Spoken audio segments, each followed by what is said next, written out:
Hello everyone, कैसे हो आप। उम्मीद करते हैं कि ठीक ठाक ही होंगे। आज की वीडियो में हम लोग देखेंगे RRB LP and technician previous year paper 2018, जिसमें कि शिफ्ट थर्ड 17 अगस्त 2018 का है। इनमें हम लोग देखेंगे maths, reasoning, GK and GS.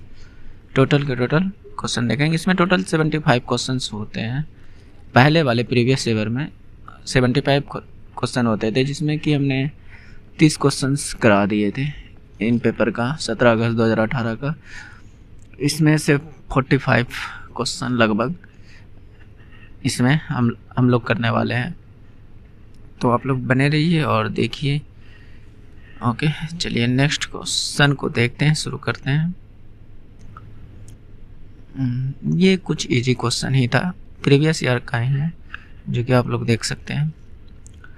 इसमें क्या कर रहा है, 60/75 4/x के बराबर है। 4/x के बराबर है। ओके, यहाँ से इसको कटाइएगा तो कितना आ जाएगा, 15, और ये 5 टाइम, तो x बराबर यहाँ से कितना निकल कर आ गया, 5।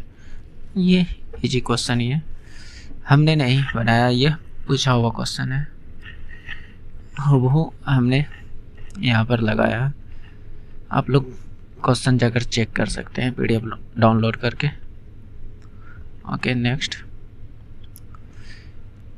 निम्नलिखित से कौन सा आमतौर पर सटीक पीएच को मापने के लिए सूचक के रूप में प्रयोग किया जाता है। तो इस सटीक माप के लिए सार्वभौमिक सूचक का इस्तेमाल, जिसे आप लोग पीएच स्केल कहते हैं, जिसमें कि आपको 0 से 14 तक का रेंज मिलता है, जिसमें अम्लता क्षारीयता के बारे में पता चलता है। अगर इधर 7 से कम हो तो अम्लीय होता है, और 7 से अधिक हो तो आपका क्षारीय हो जाता है, और 7 पे हो तो उदासीन।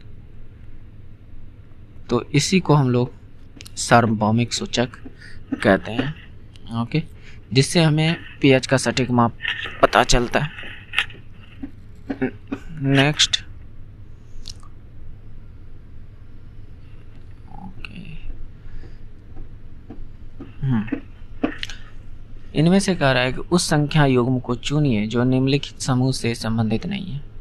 जैसे कि यहाँ पर 1 1 है, 4 64 है, 8 512, 9 इतना। तो इनमें से कौन सा अलग है।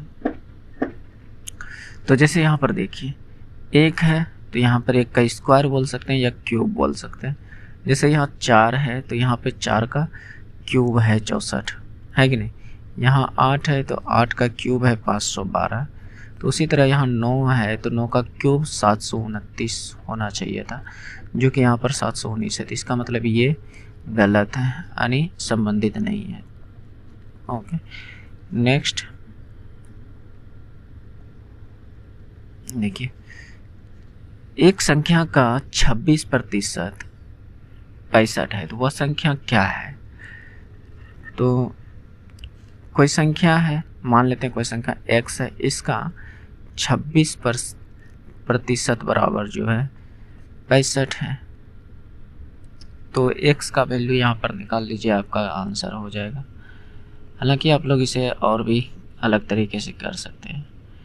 26/100, यही ना। तो यहाँ पर 65, 13 दूनी 13 5, 13 से दोनों कटेगा नहीं, बिल्कुल कटेगा, और 2 से ये 50 है। तो x बराबर क्या आया, 50 × 5, तो x बराबर 250। ओके, तो ये 250 आपका राइट आंसर है।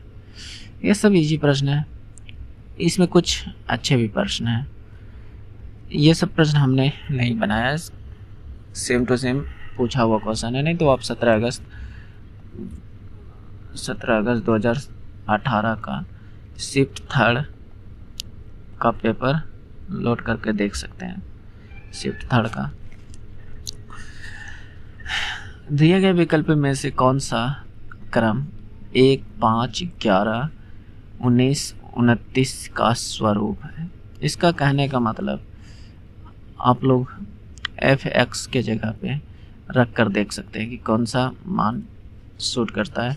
जैसे कि हम x की जगह पर पहले 1, फिर इसके बाद इसी तरह f(x) के जगह पे 2, इस तरह से पुट करके देखेंगे। यानी x के जगह पे 1 पुट करके देखेंगे, x के जगह पे 2 पुट करके देखेंगे। अगर ये मान आ रहा है तो समझिएगा कि आपका राइट आंसर। जैसे हम यहाँ पर पुट करते हैं, x के जगह पे 1 पुट करते हैं, 1, x का स्क्वायर 1 प्लस 1 माइनस 2, तो क्या बन गया 0, जो कि यहाँ पर 1 है ना, तो यहाँ पर नहीं होगा। अगर यहाँ पर पुट करते हैं तो 1 माइनस 1 माइनस 1, x के जगह पे 1 हम पुट कर रहे हैं, ओके, तो यहाँ पर क्या बन जाता है -1, क्या हो जाता है -1, जो कि यहाँ पर +1 है।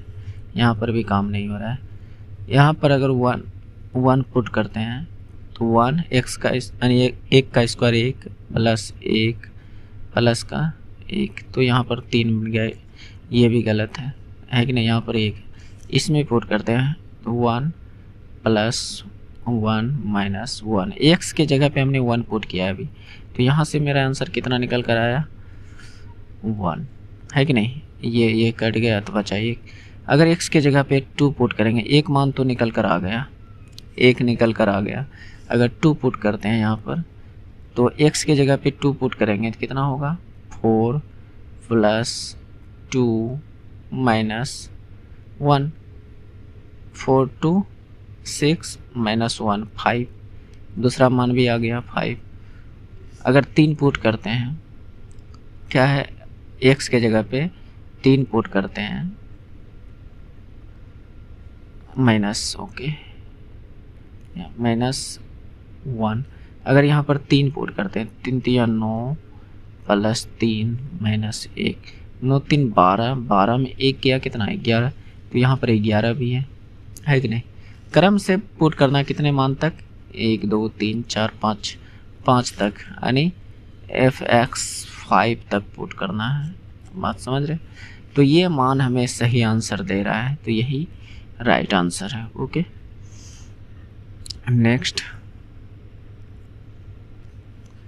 गतिशील जीवाणु कोशिका को क्या कहा जाता है, समयुग्मक या मादा युग्मक या नर युग्मक या युग्मक। तो यहाँ पर आंसर हो जाएगा नर युग्मक। जैसे स्पर्म, शुक्राणु जो होता है, शुक्राणु ये गतिशील होते हैं क्योंकि इसमें हेड और टेल दोनों होते हैं। आप लोग शुक्राणु का तो फिगर देखे होंगे कुछ इस प्रकार से, जिसमें कि ये हेड है और ये टेल है, यानी जो कि टेल के मदद से गति करता है। ऐसे मादा युग्मक जैसे अंडाणु तो गोल होते हैं, जो कि ये गति नहीं करते हैं, स्पर्म ही जो है वह गति करता है। नेक्स्ट देखिए इस क्वेश्चन को, कहता है कृष्णा एक निश्चित गति पर 90 किलोमीटर की दूरी साइकिल से तय करता है, ठीक। यदि वह 3 किलोमीटर प्रति घंटा धीरे चलाता है तो उसे अपने गंतव्य तक पहुंचने में 5 घंटे ज़्यादा लगते हैं। जिस गति पर कृष्णा ने वास्तव में साइकिल चलाई वह गति किलोमीटर प्रति घंटा में क्या है। इस क्वेश्चन को मैंने कम्युनिटी पोस्ट में भी डाला हुआ था। लगभग 50% स्टूडेंट ही सही आंसर दिए थे, है कि नहीं तो आप लोग जाके चेक कर सकते हैं कम्युनिटी पोस्ट में। तो इसको कैसे करें, हमारे पास दूरी दिया हुआ है, कितना 90 किलोमीटर, ओके। तो हम लोग यहाँ पर चाल को कुछ मान लेते हैं, एक्चुअल चाल को कुछ मान लेते हैं, x मान लेते हैं, ओके। तो इन दो टर्म को पकड़ते हैं तो समय बराबर क्या होगा, यहाँ पर समय बराबर दूरी अपॉन चाल, है ना। तो ये समय होगा, अगर वह x के रफ्तार से जाएगा तो समय क्या होगा 90/x। ओके, ये एक्चुअल समय उसका होगा।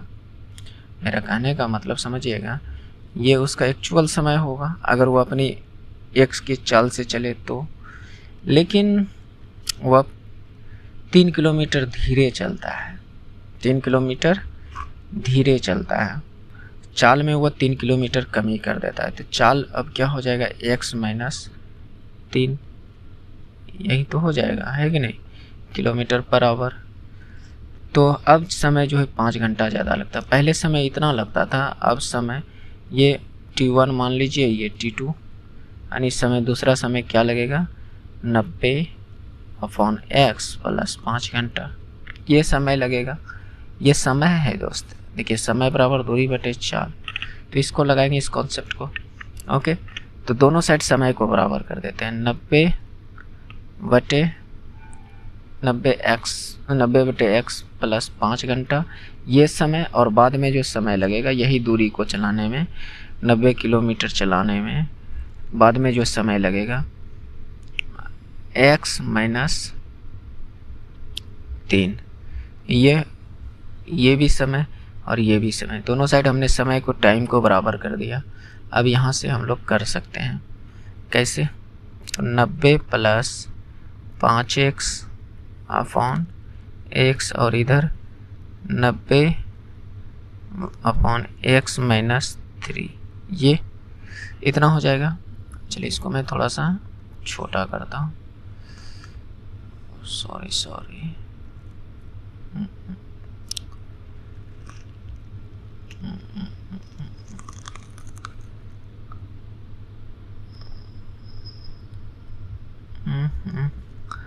चलिए इतना सा को ही हम लोग छोटा करते हैं।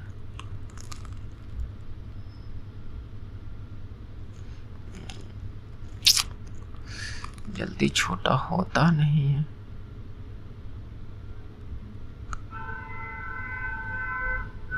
हो गया। ओके, बस इसको सॉल्व करें, थोड़ा सा पेन को भी पतला कर दो, बेटर है। ओके, देखिए गाड़ी का ड्रामा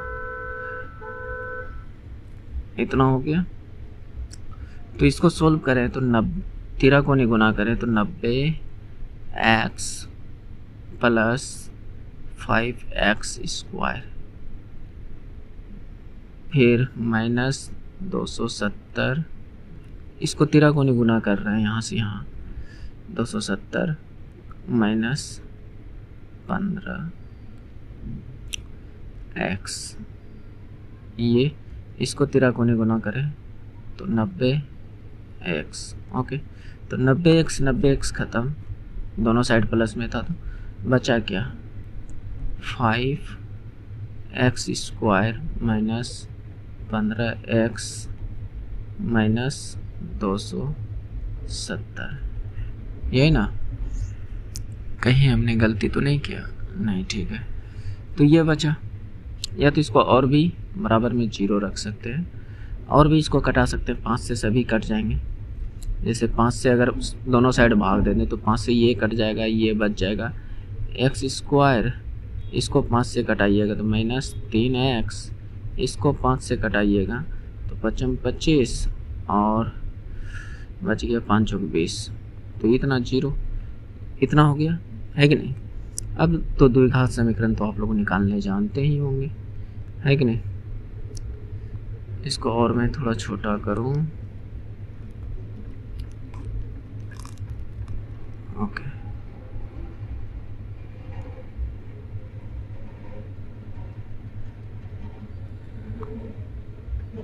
चलिए इधर चिपका देते हैं, समझिएगा। ओके, अब द्विघात समीकरण निकालने तो आप लोग को पता होगा, मैं पेन को चेंज कर देता हूँ थोड़ा सा।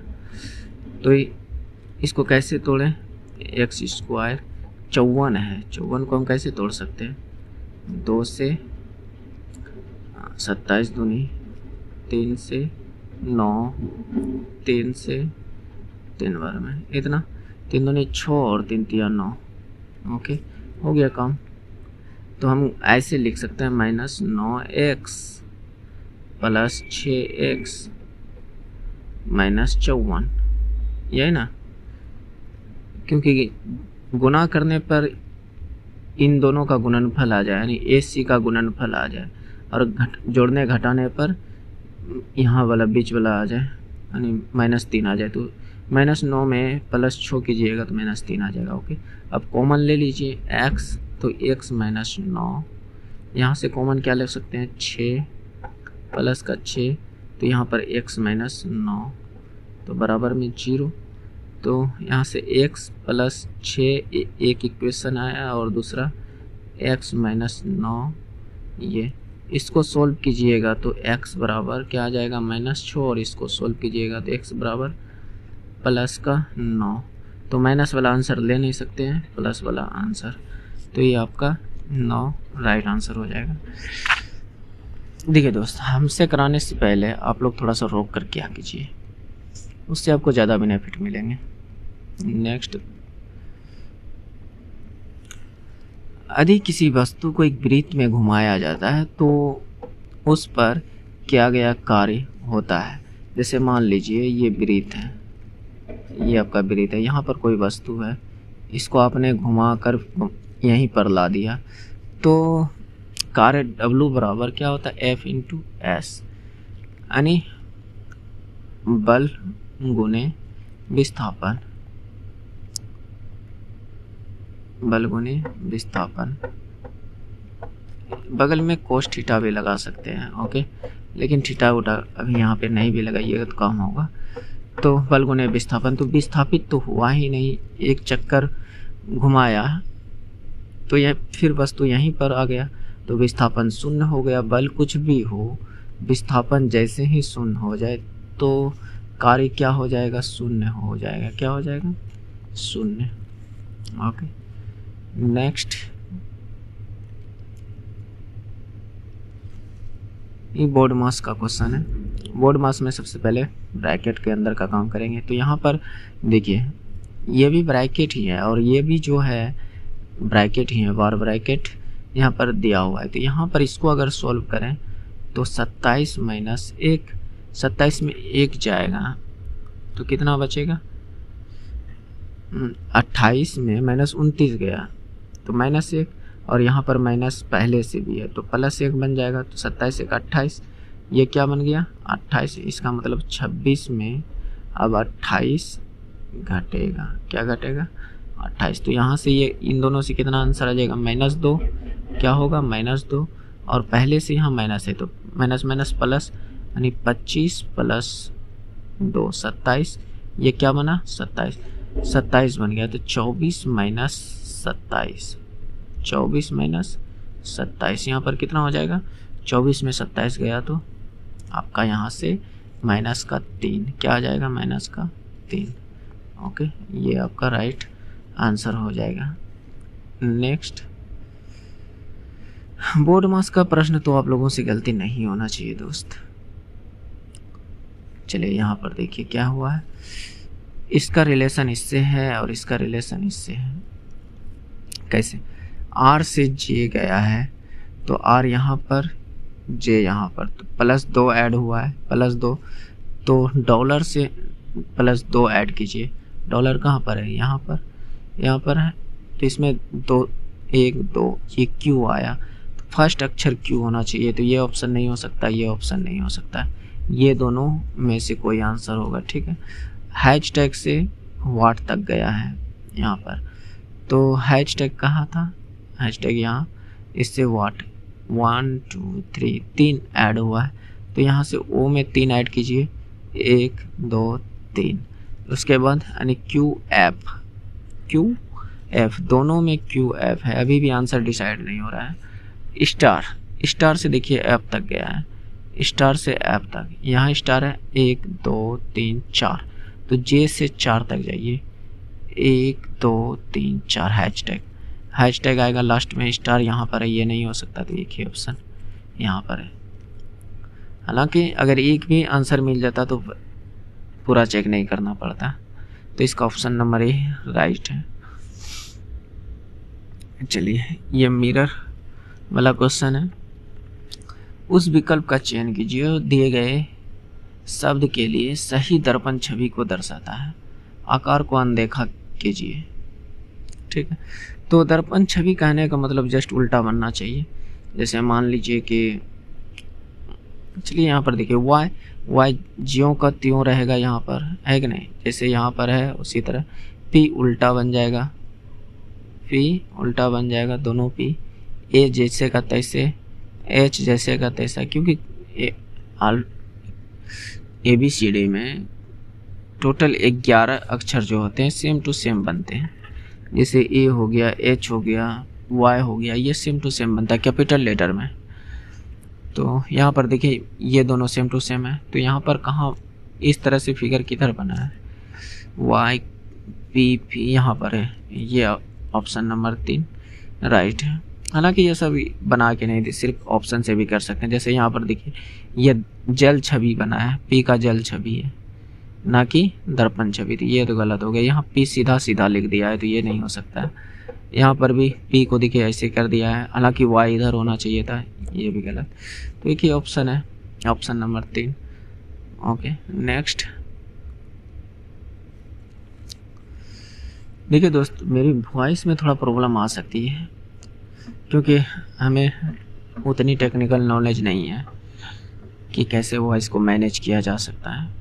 जो भी करना होता है हम ही को करना होता है, वीडियो बनाने से लेकर एडिटिंग तक हम ही को करना होता है, तो इसलिए थोड़ी वॉइस में प्रॉब्लम आ सकती है। देखिए यहाँ पर क्या कहता है, हमारी आवश्यकताओं के अनुसार धातुओं को अलग अलग आकार दिया जा सकता है क्योंकि उनमें डैश के गुण होते हैं। तन्यता और चालकता ये गुण तो होता ही है, लेकिन धातुओं को अलग अलग करने के लिए नहीं। तन्यता हो सकती है लेकिन चालकता का कोई मतलब नहीं है। चालकता और भी कंडक्टर में होते हैं। आघातवर्धकता और धनावधता नहीं, ये भी नहीं। चालकता वाला तो कट जाएगा, तो बचा कौन, आघातवर्धकता और तन्यता नहीं। पीट कर चादर के रूप में बनाना या तो तान कर तार के रूप में बदलना, ये दोनों काम आ सकते हैं, तो ये हमारा राइट आंसर हो जा सकता है। नेक्स्ट देखिए दोस्त, एक ही वीडियो में हम टोटल 75 क्वेश्चन इसलिए नहीं लेते हैं क्योंकि थोड़ा लंबा वीडियो हो जाता है, इसलिए मैं टोटल क्वेश्चन नहीं लेता हूँ। 2 भाग में एक पेपर को 2 पार्ट में बांट देते हैं। हो सकता है 30-45 का हो या 35-40 का हो, इस तरह से हम करके 2 वीडियो बना देते हैं एक सेट का। तो आप लोग दोनों देखा कीजिए, पूरा एक पेपर सॉल्व हो जाएगा। इनमें से कुछ क्वेश्चन हमने आज हटाया है क्योंकि बहुत इजी क्वेश्चन था जो कि आप लोग सेकंडों में कर सकते हैं, इसलिए उस तरह के क्वेश्चन को हमने हटा दिया है। सभी कुत्ते बिल्लियां हैं। चलिए निष्कर्ष, कथन और निष्कर्ष वाला। तो यहाँ पर सभी कुत्ते, इसका डायग्राम बनाते हैं। ये जितने भी कुत्ते हैं ये सभी के सभी बिल्ली है, ये सभी के सभी बिल्ली के अंदर आएंगे। ओके, और सभी बिल्ली चमगादड़ है, जितने भी बिल्ली हैं वो सभी के सभी चमगादड़ के अंदर आएंगे। किसके अंदर, चमगादड़ के अंदर। ओके, अब कंक्लूजन कहता है कि सभी चमगादड़ बिल्लियां हैं। सभी चमगादड़ बिल्लियां नहीं, सभी बिल्लियां चमगादड़ अगर कहता तो सही हो जाता। तो इसका मतलब 1 नंबर जो स्टेटमेंट है कंक्लूजन वो गलत है। सभी कुत्ते चमगादड़ है, सभी कुत्ते चमगादड़ के अंदर, बिल्कुल राइट है। सभी कुत्ते, जितने भी कुत्ते हैं वह चमगादड़ के अंदर है, और बिल्ली के भी अंदर है लेकिन चमगादड़ के अंदर भी है, तो ये बात सही है। तो इसमें केवल 2 अनुसरण करेगा। हमारी आवश्यकताओं के अनुसार धातुओं को अलग अलग आकार दिया, ये क्वेश्चन हो चुका था, ये 2 बार आ चुका है। चलिए इसको देखिए 12, ये भी बोर्ड मास के ही रूल पर काम करेंगे। सबसे पहले ब्रैकेट के अंदर का काम करेंगे, ठीक। जैसे कि यहाँ 12 + 3 -2 गुना 3 तो -6, और गुना बाहर में ब्रैकेट के बाहर तो -6 गुना में। ओके, -18 को 6 से भगा दीजिएगा 3। ओके, तो 12 छोतिया 18, लेकिन प्लस माइनस और माइनस का 3, इतना, तो 18 3 21। ओके, 12 माइनस 21, तो 12 में 21 जाएगा तो कितना बचेगा, माइनस का 9, ये आपका राइट आंसर है। ओके, नेक्स्ट देखिए, ये ब्लड रिलेशन वाला क्वेश्चन है। भी यू का भाई है। ओके, चलिए यहाँ पर पहले हम लिखते जाते हैं। भी जो है यू का भाई है, तो इसलिए इसको प्लस से दर्शा दे। इसका भी जनरेशन यानी जेंडर पता नहीं है कि क्या है, यू लड़का है या लड़की है, इसका बारे में पता नहीं, लेकिन भी के बारे में पता है कि ये लड़का है, क्योंकि भाई लड़का ही हो सकता है, लड़की नहीं। यू डब्लू की बहन है। अच्छा, डब्लू की बहन यू है, डब्लू की बहन यू। अब इसके बारे में पता चल गया कि ये बहन है, ये लड़की है। ओके, तो एक्स यू का पति है, अच्छा, इसको हम डब्लू को इधर कर देते हैं, थोड़ा सा समझने का कोशिश कीजिए। डब्लू इधर, ठीक है, रहने देते हैं इसको, क्योंकि डब्लू के बारे में अभी तक जेंडर पता नहीं, लेकिन भाई या बहन हो सकती है। एक्स यू का पति है। पति होने का मतलब जब शादी वाला रिलेशन लगाना होता है तो इस तरह से हम लोग सिंबल लगाते हैं। हमने कई वीडियो में इस तरह से बताया और इसे जल्दी आसानी से बनेगा दोस्त। तो एक्स पति है, तो इसका मतलब इसका जेंडर फिक्स है कि ये प्लस है। ओके, तो अब पूछ क्या रहा है, डब्लू भी का कौन है, यानी भी डब्लू में क्या रिलेशन है, इसमें और इसमें क्या रिलेशन है। तो डब्लू का यानी भी का डब्लू कौन है, या तो ये बहन हो सकती है या तो ये भाई हो सकता है, दोनों हो सकता है, भाई या बहन। Okay, next.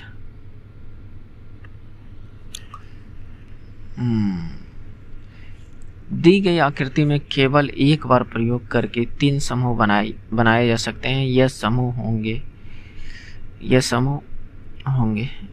तो इसको देखिए कैसे करते हैं। तो इसमें समूह चुनना है, तो हमने सबसे पहले त्रिभुज को पकड़ा। त्रिभुज इस फिगर में है, त्रिभुज इस फिगर में है। तो 4 6 9 किसको चुनेंगे, 4 6 9, एक समूह ये बन गया, और 4 6 9 कहीं पर है, तो ये दोनों ऑप्शन तो नहीं हो सकता है। इसका थोड़ा सा मैं इसको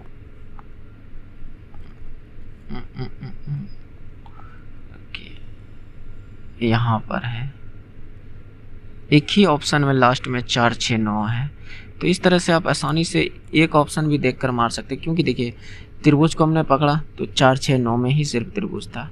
उसके बाद फिर ऐसे मिलाइएगा 1 5 7, 1 2 5, तो आराम से मिलेगा। तो देखिएगा जरा कैसे, 1 2 5, 1 2 और 5। देखिए सेम टू सेम ये वाला जो घूमकर वृत्त का कुछ हिस्सा घूमकर इस तरह से जो बना रहा है, इसमें भी इस तरह से यहाँ पर बना रहा है, इसमें भी बना रहा है, तो आराम से मिल गया। तो बाकी बात तीसरा तो मिलाना ज़रूरी नहीं है। तो 1 2 5, ये बस इस तरह से आसानी से आप इसे कर सकते हैं। इस तरह से इसका आंसर ये हो जाएगा, और उसके बाद 3 7 8 का ग्रुप बन जाएगा। 2 ग्रुप मिल गया तो आसानी से, हालांकि एक ही ग्रुप से हमें पता चल गया कि यही आंसर होगा, हालांकि ये सब नहीं होगा, ये सब अलग अलग है। तो एक को देखकर भी मार सकते हैं, और कम से कम 2 तो ज़रूर होनी चाहिए। यहाँ पर देखिए क्या है, कथन कहता है 7वें वेतन आयोग को लागू नहीं करने के कारण केंद्र सरकार के सभी कर्मचारी हड़ताल पर चलेंगे। ठीक है, तो कार्यवाही क्या होगी। एक नंबर में कहता है 7वें वेतन आयोग को तत्काल लागू किया जाना चाहिए। नहीं, अगर तत्काल लागू करवाना होता तो ये लोग हड़ताल पे ही नहीं जाते। अगर मान लीजिए कि अगर अभी सरकारी नौकरियों में के लिए आप लोग अगर आवेदन करते हैं, पास आउट हो जाते हैं, और फिर आप जॉब लेने के लिए गए, तो आपको बोलेगा तत्काल काम कीजिए तो क्या आप तत्काल कीजिएगा कि परमानेंट खोजिएगा? परमानेंट ही खोजिएगा, है कि नहीं? तो इसलिए ये बात लागू नहीं होता है यहाँ पर। केंद्र सरकार के सभी कर्मचारियों को निलंबित कर देना चाहिए। क्या ये सरकार की रवैया होनी चाहिए कि केंद्र सरकार सभी कर्मचारी को हटा देना चाहिए? अगर कोई हड़ताल पे जाए तो हमारे संविधान की अवहेलना यहाँ पर हो जाएगा। हमारा संविधान में जो अधिकार हमें दिया गया है कि हड़ताल करने का, वो तो फिर क्या कहते हैं, उसका तौहीन हो जाएगा संविधान का। तो इसलिए ये बात भी लागू नहीं होता है। ये दोनों के दोनों गलत है, ना तो एक ना ही दो अनुसरण करता है। नेक्स्ट, निम्न में से कौन से पादप उत्तक कोशिका विभाजन में सक्षम होते हैं? कोशिका विभाजन मतलब इस विभाजन से ही आंसर छिपा हुआ है। विभ जो उत्तक, यानी उत्तक में विभाजन करेगा तभी कोशिका का विभाजन होगा, है कि नहीं? इसमें दोनों चीज छिपा हुआ है, विभाजन भी छिपा हुआ है, उत्तक भी छिपा हुआ है। जैसे मान लीजिए पौधों को बढ़ने के लिए कोशिका में विभाजन होना बहुत ज़्यादा ज़रूरी है कि नहीं? चाहे सिर्फ पौधे में नहीं, किसी भी जीव जंतु, जितने भी जीव जंतु है, सभी के सभी में कोशिका का विभाजन होना एक अहम रोल होता है। अगर कोशिका विभाजन होना रुक जाए तो जैसे मनुष्य पैदा लिया और कोशिका विभाजन होना बंद हो जाए तो वो बौना हो जाएंगे, है कि नहीं? लेकिन उसकी कोशिका विभाजन होना ज़रूरी है, लेकिन कुछ लिमिट तक। ये नहीं कि सभी दिन तक कोशिका विभाजन होते रहे तो पता चलेगा बुढ़ारे में जो है ना छत में ठेकने लगा आदमी, तो कुछ समय तक के बाद रुक जाता है। तो इसका विभाजोत्तक आंसर हो जाएगा। ओके, नेक्स्ट देखिए क्या कहता है, इसको पढ़ना कोई ज़रूरी नहीं, यहाँ पढ़िए। यदि प्रत्येक गेंद का वजन समान है तो 10 लोहे की गेंदों का वजन क्या होगा? इसने ये कहा। तो अब यहाँ पर आंसर देने के लिए कथन 1 और 2 दिए हुए हैं। क्या प्रत्येक गेंद की वजन 1/4 भाग 5 kg है? मान लीजिए x का वजन, एक गेंद का वजन x kg है, इसका 1/4 भाग 5 kg है। ओके, तो x का कुल वजन नहीं निकलेगा 20 kg, यानी उसका गेंद का, एक गेंद का वजन 20 kg, तो 10 गेंद का हम आराम से निकाल सकते हैं, कि नहीं? तो पहला काम कर रहा है। दूसरा देखते हैं, 3 लोहे की गेंद का कुल वजन, यानी 3 लोहे के गेंद का कुल वजन, मान लेते हैं एक गेंद का वजन x kg है तो 3 गेंद का वजन 3x हो जाएगा। कुल वजन 2 लोहे के, यानी 2 लोहे के गेंदों के कुल वजन से 20 ग्राम ज़्यादा है। 20 ग्राम ज़्यादा नहीं, इसमें और 20 ग्राम ऐड कर दें, 20 kg और ऐड कर दें तो ये बराबर हो जाएंगे। तो यहाँ से भी निकल जाएगा x बराबर 20 kg, यानी एक गेंद का वजन यहाँ से भी निकल जाएगा। तो 10 गेंद का भी यहाँ से भी हम निकाल सकते हैं और यहाँ से भी निकाल सकते हैं, दोनों से। तो कथन 1 और 2 अकेला है, ठीक है? हाँ, दोनों से अलग अलग हम प्राप्त कर सकते हैं। नेक्स्ट, नवंबर में भारत का कौन सा राज्य संगाई महोत्सव मनाता है? अगर यहाँ नवंबर में नहीं देता तो कोई दिक्कत नहीं था, क्योंकि संगाई महोत्सव मणिपुर में ही मनाया जाता है। कहाँ मनाते हैं? मणिपुर में मनाते हैं संगाई महोत्सव। संगाई सिर्फ देखिएगा कहीं भी तो वो मणिपुर आप मार दीजिए, चाहे वह संगाई हिरन की बात करें या महोत्सव की बात करें, संगाई हिरन भी मणिपुर में ही पाई जाती है। संगाई से रिलेटेड अब जितने भी क्वेश्चन देखते हैं उसको अधिकतर वह मणिपुर आंसर होगा, ये बात आप लोग थोड़ा सा ध्यान में रखिएगा। ओके, नेक्स्ट, इस क्वेश्चन को देखिए। जॉन जील से 15 वर्ष छोटा है। 12 वर्ष पहले जील की आयु जॉन की आयु के 1.5 गुने थी। जील अब डैश वर्ष का है, यानी वर्तमान उम्र जील का पूछ रहा है। मान लेते हैं ये जॉन है और एक जील है। हमें इसको शॉर्टकट करते हैं, वो बचपन वाले तरीके को छोड़िए। तो जॉन जील से 15 वर्ष छोटा है। अगर मान लीजिए जील x वर्ष का है तो जॉन होगा x माइनस 15 वर्ष का, है ना। वर्तमान उम्र इसकी, इन दोनों की हमने क्या मानी, वर्तमान उम्र को मानी। ओके, लेकिन 12 वर्ष पहले, तो इसमें भी 12 वर्ष घटाइए, x माइनस 15 माइनस 12, इसमें भी 12 वर्ष घटाइए। अगर मान लीजिए 12 वर्ष पहले का आता है तो 12 वर्ष दोनों में घटाना होगा। क्यों? क्योंकि अगर मान लीजिए, अगर हम थोड़ा देर के लिए उदाहरण लेते हैं, अगर आपका भाई बहन जो भी हो, अगर आपकी उम्र अगर अभी 20 वर्ष है और आपके भाई या बहन का उम्र 15 वर्ष है, 10 वर्ष बाद आप 30 वर्ष का हो जाइएगा और ये 25 वर्ष का हो जाएगा, है कि नहीं। तो दोनों में उम्र ना बढ़ा कि सिर्फ आप ही का बढ़ा, तो इसलिए यहाँ पर हम दोनों में घटाएं, घटाना या बढ़ाना दोनों में होता है। तो यहाँ से ये हो गया। तो बोल रहा है कि 12 वर्ष पहले जील की आयु जॉन के आयु का 1.5 गुना, यानी इसकी आयु का 1.5 गुने के बराबर है। 1.5 गुने के बराबर है। 1.5 गुने को हम 3/2 भी तो लिख सकते हैं, 3/2 गुनी भी लिख सकते हैं। इसको अब सीधा कर लीजिए, 3x माइनस 12 15 माइनस 27 माइनस 27 तिया 81। यहाँ पर सोल्व कर सकते हैं। ये क्या हो गया, 27 माइनस का 27 गुना 3 कीजिएगा तो 81 बराबर, ये 2 से इधर गुना हो जाएगा, 2x माइनस 12 दूनी 24। ओके, तो इसको इधर लेते आइए, 3x माइनस 2x, और इसको इस 81 को इधर लेते आइए तो माइनस 24 प्लस 81, ये ना। तो x बराबर क्या हो जाएगा, यहाँ पर घटाइएगा तो कितना, 11 4 गया 7, 7 में 2 गया 5, 57। कितना हो गया, 57, x 57। और पूछ रहा है किसकी, जील।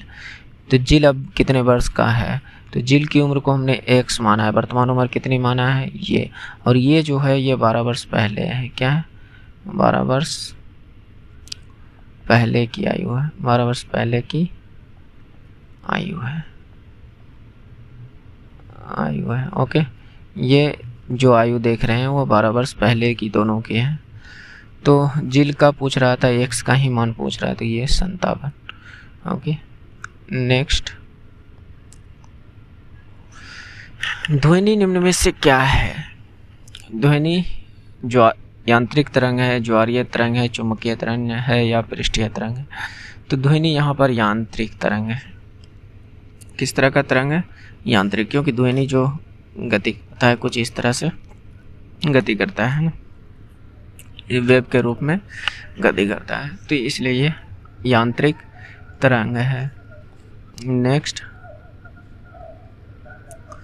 1 नैनोमीटर में कितना होता है। तो ये सब क्वेश्चन तो आप लोगों की टिप पर होने चाहिए, 10⁻⁻⁹, क्योंकि आप लोग को सीधा एक सुर में याद होना चाहिए, deci centi milli micro nano pico femto hecto deca hecto kilo giga peta tera AXA.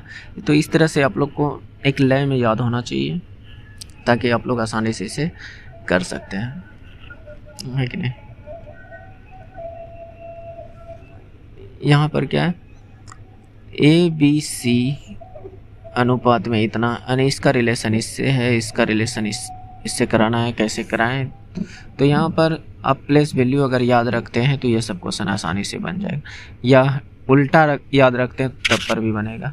जैसे उल्टा रखने का मतलब देखिए, A का उल्टा Z, B का उल्टा Y, C का उल्टा X, D का उल्टा W, E का उल्टा V, F का उल्टा U, G का उल्टा H,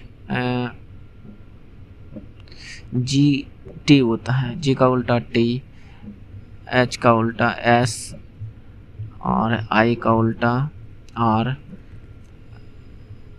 HIJ का उल्टा Q, L का उल्टा O, और M का उल्टा N। ये उल्टा होता है दोस्त, क्योंकि ये 13 इधर 13, ये लाइन में 13 है, ये लाइन में 13, 13 26, यानी उल्टा। जैसे कि A से Z तक गए तो इधर Z, बी से फिर उधर से दूसरा बी से इधर से दूसरा बी होगा तो इधर से दूसरा वाई होगा, इस तरह से इसको उल्टा, और यहीं पर यहाँ ये लागू होता है। इसको हमने ट्रिक से याद रखा हुआ है और हमें याद भी रह जाता है। अब नहीं भी याद रखेंगे तो ऐसे भी ये ऑटोमेटिक रहेगा। जैसे ए का उल्टा यहाँ पर जेड है तो डी का उल्टा क्या होगा डब्लू, बी का उल्टा वाई है तो यहाँ पे ई का उल्टा क्या होगा वी होगा, क्या होगा भी। तो डब्लू भी एक ही ऑप्शन में है ये, हालांकि यहाँ एफ का एक्स सी का उल्टा क्या है एक्स, तो एफ का उल्टा क्या होगा यू, एफ का उल्टा यू, तो ये बन गया। तो इस तरह से इसका उल्टा वैल्यू याद रख कर भी आप लोग कर सकते हैं, हालांकि हमने इसे याद रखा है। ए से आज, ए जेड से आज, बी वाई से बाय, सी एक्स से सेक्स, यानी याद रखने के लिए। डी डब्लू से दूध वाला, ई यहाँ पर ई और इसका यहाँ पे एक वर्ड याद रखना लव, एल का उल्टा ओ, भी का उल्टा ई, यहाँ पे याद रखना है फ्यूल, क्या याद रखना है fuel, F U few, GT road, high school, Indian railway, joker, L O, देखिए एल ओ है ना, एल का उल्टा ओ, एम एन। तो इस तरह से हम लोग याद रखे हुए हैं, तो आप लोग भी याद रख सकते हैं। नेक्स्ट देखिए, याद करने के लिए कोई कैसे भी ट्रिक बनाइए, अच्छा गंदा, लेकिन याद होनी चाहिए, है कि नहीं। मनुष्य के लिए निम्नलिखित में से कौन सा प्राकृतिक ऊर्जा का एक सबसे बड़ा स्रोत है? तो ये सभी को पता होगा, सूर्य प्राकृतिक ऊर्जा का सबसे बड़ा स्रोत है कि नहीं। नेक्स्ट इस क्वेश्चन को कीजिए, देखिए इस क्वेश्चन में क्या कर रहा है, 10 विद्यार्थी के एक समूह द्वारा प्राप्त औसत अंक 20 है, ठीक है। तो 10 विद्यार्थी का कुल अंक कितना होगा, यानी आप कह सकते हैं 10 विद्यार्थी का कुल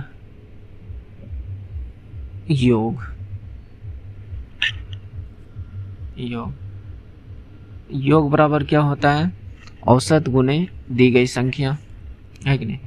तो औसत कितनी है 20, दी गई संख्या कितना है 10, तो यहाँ से कितना निकला 200। ओके, फिर कहता है एक विद्यार्थी ने समूह छोड़ दिया, जिसके कारण शेष विद्यार्थी का औसत अंक बढ़कर 21 हो गया, यानी अब 9 विद्यार्थी का बचा।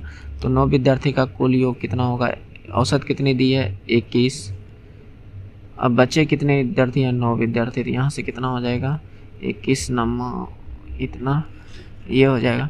अब क्या, परंतु अन्य विद्यार्थी समूह में शामिल हो जाता है, जिसके कारण समूह का औसत कम होकर इतना हो जाता है। अब एक विद्यार्थी और शामिल हो गया, 10 विद्यार्थी बन गया। अब इनका कुल योग बाद में, ये पहले था और ये बाद में, अब इनका कुल योग कितना हो जाएगा। यहाँ लाइन खींचने का मतलब कि यही चीज़ यहाँ पर लिखना है कि नहीं। तो औसत कितनी है 20.6। अब कितने विद्यार्थी होंगे 10 विद्यार्थी, तो यहाँ से कितना बनेंगे 206। अब क्वेश्चन क्या कह रहा है, समूह छोड़ने पर समूह में शामिल होने वाले विद्यार्थी का औसत अंक क्या होगा। जिसने समूह छोड़ा उसका जो यहाँ पर क्या बढ़ रहा है, एक समूह द्वारा प्राप्त औसत, यानी उसका कितना औसत अंक था, उसने कितना अंक प्राप्त किया, है कि नहीं। तो समूह छोड़ने वाले ने कितना प्राप्त किया होगा, तो इन दोनों का अंतर, है कि नहीं। तो यहाँ पर कितने का अंतर है 11 का। और समूह में शामिल होने वाले विद्यार्थी का अंक कितना होगा, जो विद्यार्थी जो समूह में शामिल हो गए। तो अभी इन दोनों का अंतर, इसमें कितने का अंतर 16 में हो गया 7 और 9 में 1 गया 17, तो 17। अब इन दोनों का औसत पूछ रहा है, ये निकलने वाला विद्यार्थी था और ये शामिल होने वाला विद्यार्थी। तो 11 और 17 कितना 28, इन दोनों का औसत, दोनों औसत निकालने के लिए जितने भी विद्यार्थी उससे भाग दे दें तो 14। तो ये आपका 14 राइट आंसर हो जाएगा, जो कि यहाँ पर दिया होगा।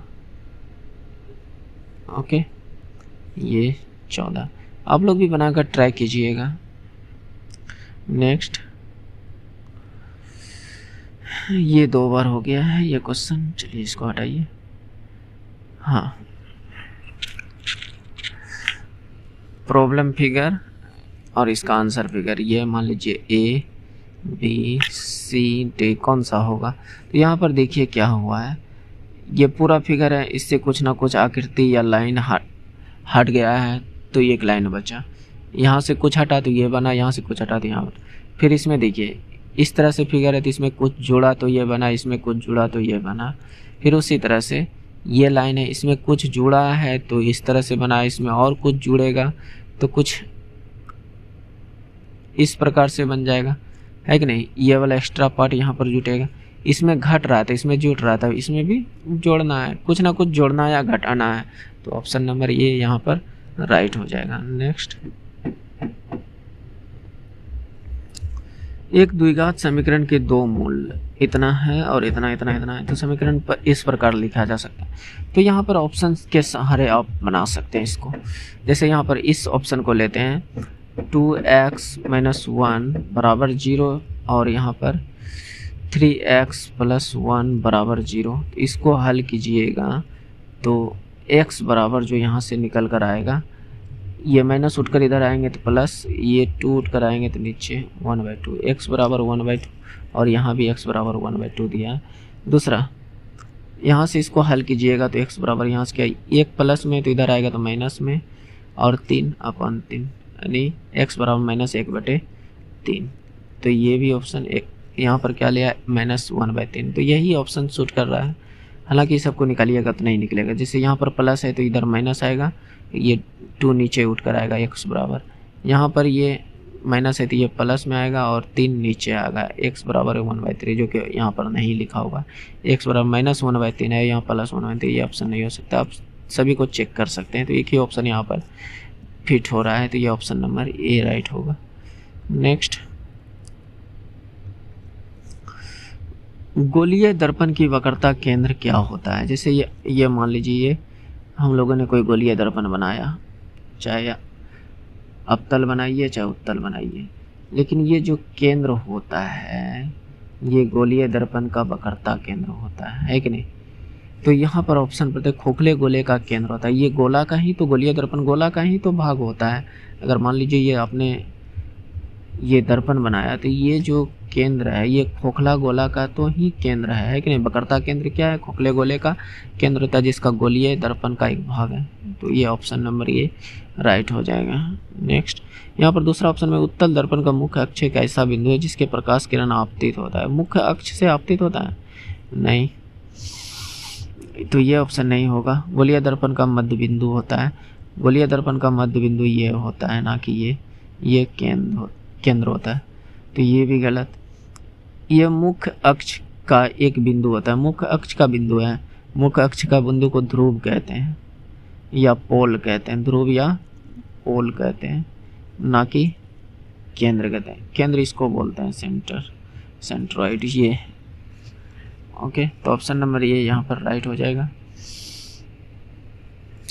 देखिए ये भी जी क्वेश्चन आप लोग आराम से कर सकते हैं। 250 का 46% का मतलब नीचे में 100 1 0 1 0 कटा, 5 से 5 टाइम, 5 से 2 टाइम, 2 से 23 टाइम और 23 पंचे 115, ये आपका राइट आंसर हो जाएगा। बहुत इजी क्वेश्चन है। इस तरह और भी क्वेश्चन थे लेकिन हमने हटा दिया क्योंकि उस तरह के क्वेश्चन कराने या ना कराने से कोई फायदा है नहीं, है कि नहीं। किस भारतीय अभिनेता की जीवनी का शीर्षक एनीथिंग बट खामोश, ये बहुत फेमस क्वेश्चन था। और ये क्वेश्चन अगर आप लोग पुराने फिल्म देखते होंगे तो ये आराम से मार लीजिएगा। खामोश शब्द सुन के किसका डायलॉग खामोश रहता है किसके फिल्म में, तो ये पुराना हीरो है शत्रुघ्न सिन्हा, इसी का है एनीथिंग बट खामोश। एल्युमिनियम ऑक्साइड प्रकृति में क्या होते हैं। एल्युमिनियम ऑक्साइड देखिए इसमें क्षारीय गुण भी होता है और एल्युमिनियम में क्षारीय गुण भी होता है और अम्लीय गुण भी होता है, इसलिए इसे उभयधर्मी कहते हैं, उभयधर्मी ऑक्साइड कहते हैं एल्युमिनियम ऑक्साइड को। नेक्स्ट, अंडाशय से कोख में किसके माध्यम से पहुंचता है? जो फीमेल बॉडी में अंडा होता है उसको किसके माध्यम से कोख तक या गर्भ धारण तक पहुंचाता है? अंडा को अंडाशय से। तो डिम्बाहिनी नलिका होती है जिसके माध्यम से पहुंचाता है कोख तक। बात समझ रहे हैं? यानी ओविडक्ट के माध्यम से पहुंचता है कोख। यहाँ कोख कहने का मतलब गर्भाशय ही है। ओके, तो ये ऑप्शन नंबर डिम्बाहिनी हो जाएगा। डिम्बाहिनी एक नली होता है, जैसे कि अगर आप लोग फिगर कैसे बनाऊं, चलिए फिगर आप लोग देख लीजिएगा। जैसे कि मैं कुछ बनाने का कोशिश करता हूँ। ये आपका ये ट्यूब है, यहाँ पर अंडा है। दो इस तरह के दो ट्यूब होते हैं, इधर भी और इधर भी दो ट्यूब होते हैं, है कि नहीं? इस तरह से दो ट्यूब होते हैं। यहाँ पर अंडाणु होता है। इस अंडाणु को पहले यहाँ आता है, यहाँ से फिर ये कोख में जाकर स्थापित हो जाते हैं। तो ये इस नली को कहते हैं डिम्बाहिनी नली। डिम्बाहिनी।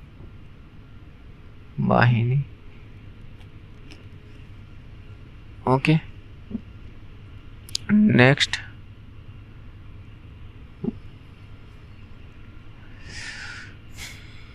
रैखिक समीकरण के जोड़े इतना तो जिसका कोई हल ना हो। कोई हल नहीं होने के लिए यहाँ पर अगर देखिए दो समीकरण है, इस समीकरण के आगे में यानी x के आगे में जो उसको a कहते हैं, इसके आगे में जो होता है उसको b कहते हैं, और ये जो होता है वो c होता है।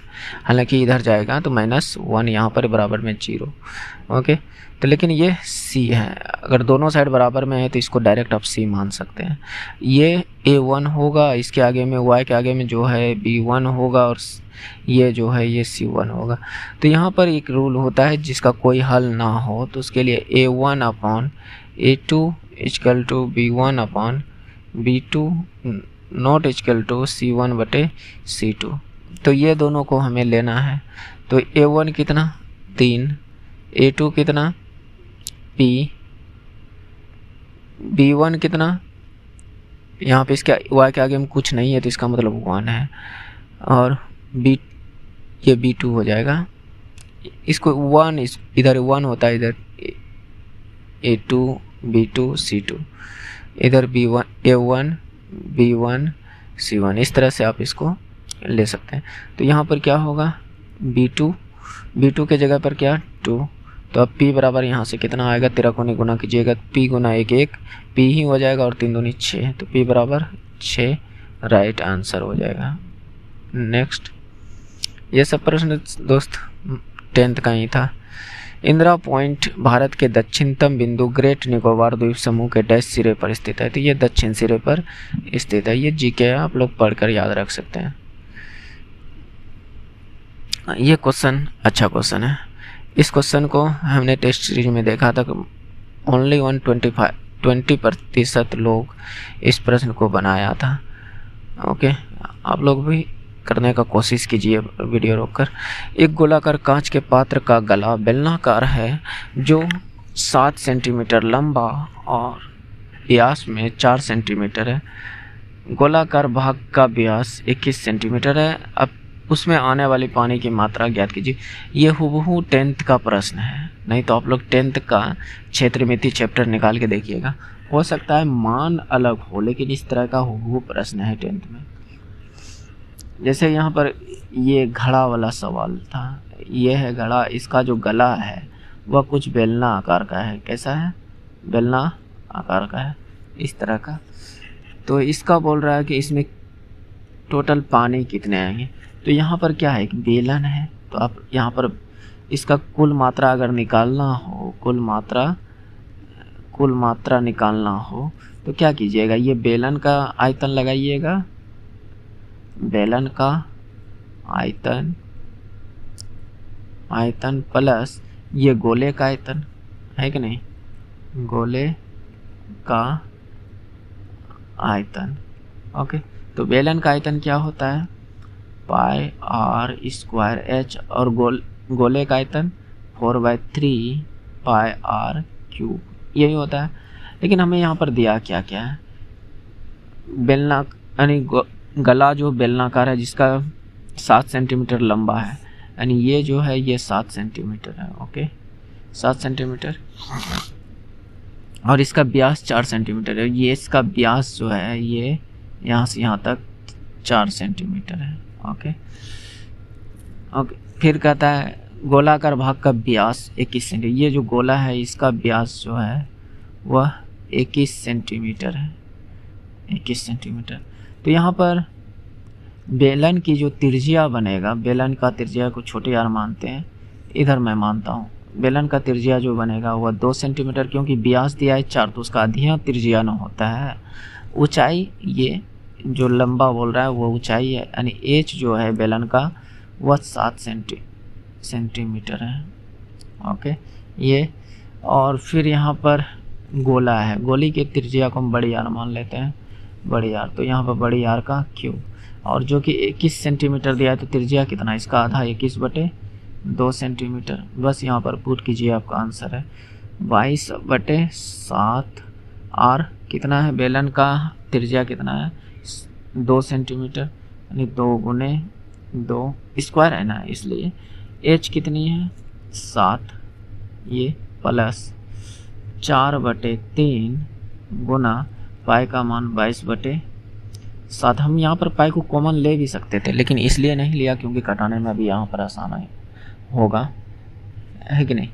तो यहाँ पर देखिए r कितना है 21/2, 21/2 क्यूब है तो 3 बार 21/2 गुने 21/2, यही होगा, है कि नहीं।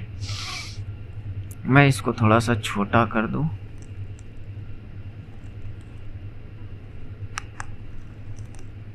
ओके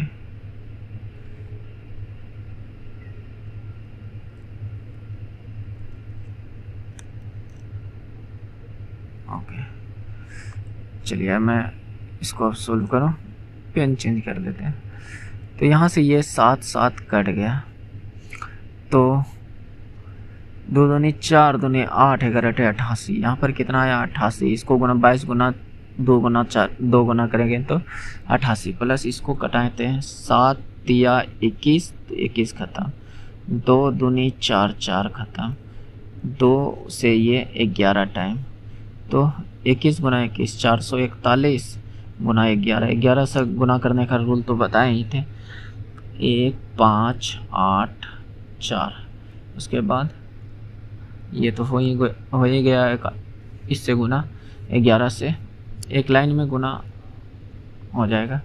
तो यहाँ से 9 8 5 13 और 8 1 9 4 39 सेंटीमीटर क्यूब, सेंटीमीटर में था तो सेंटीमीटर क्यूब, ये इसका आंसर हो जाएगा, जो कि ऑप्शन नंबर 4 में दिया हुआ है। ऑप्शन नंबर 4 में आपका ये है। तो इस तरह से बना सकते हैं क्षेत्रमिति का सवाल। ये सब क्षेत्रमिति का सवाल दोस्त भारी तो नहीं होता है, लेकिन थोड़ा सा कैलकुलेटिव होता है, थोड़ा सा सूत्र याद रखना होता है कि नहीं। सूत्र याद रखें तो क्षेत्रमिति का सवाल आसानी से बन जाएगा। निम्नलिखित में से कौन सी धातु कमरे के तापमान पर द्रव में होती है? तो ये तो आप सभी को पता होगा, पारा जो है वह कमरे के तापमान पर द्रव अवस्था में होती है। सोडियम को किस में रखा जाता है? केरोसिन में रखा जाता है कि नहीं। कैल्शियम, हमारी हड्डियां जो है कैल्शियम से बनी हुई है। लिथियम सबसे हल्की धातु होती है और पीरियोडिक टेबल में सबसे पहली धातु होती है लिथियम, है कि नहीं। तो इसको याद रख सकते हैं, इतना एडिशनल जानकारी। नेक्स्ट,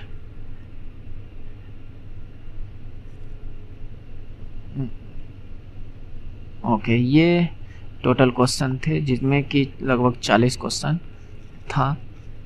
और आप लोग बताइएगा आपको ये सेशन कैसा लगा, प्लीज़ कमेंट करके बताइएगा। और अगर आप लोगों ने पूरा देखा, इसका मतलब आपको इंटरेस्टेड है कि आप ALP का फॉर्म भरें। इससे आपको एक तो प्रैक्टिस भी हो जाएगा प्रीवियस ईयर क्वेश्चन का। अगर आप एग्ज़ाम देने से पहले अगर आप 20 सेट भी कर लेते हैं प्रीवियस पेपर, तो आपको बहुत ज़्यादा फ़ायदा मिलने वाला है। क्योंकि दोस्त हमने भी ये चीज़ रियलाइज़ किया, क्योंकि हमने एनटीपीसी ग्रुप डी दोनों का एग्ज़ाम दिया और दोनों क्वालिफाई भी किया है। दोनों के दोनों एनटीपीसी CBT 1 और CBT 2 भी क्वालिफाई किया है, तो इसलिए इस चीज़ को मैं कह रहा हूँ कि प्रीवियस ईयर पेपर बहुत ज़रूरी है। बेशक आप और चीज़ पढ़ें, लेकिन प्रीवियस ईयर पेपर भी बहुत मायने रखता है। एग्ज़ाम देने से पहले कम से कम 20 पेपर ज़रूर करके जाइए, जो कि आपको बहुत ज़्यादा फ़ायदा मिलेगा। नहीं मिलेगा तो फिर बोलिएगा कि हाँ मंडल जी आपने गलत कहा। तो इसलिए आपको ये चीज़ करना चाहिए। एक दोस्त के नाते मैं आपको ये सजेशन देता हूँ। तो जय हिंद दोस्त, मिलते हैं नेक्स्ट वीडियो में। Thanks for watching. Please subscribe, like and share ज़रूर किया कीजिए, जिससे हमें थोड़ा सा मोटिवेशन मिलता है और भी मन करता है कि और भी आप लोगों के साथ मैं शेयर करूं। तो जय हिंद, मिलते हैं।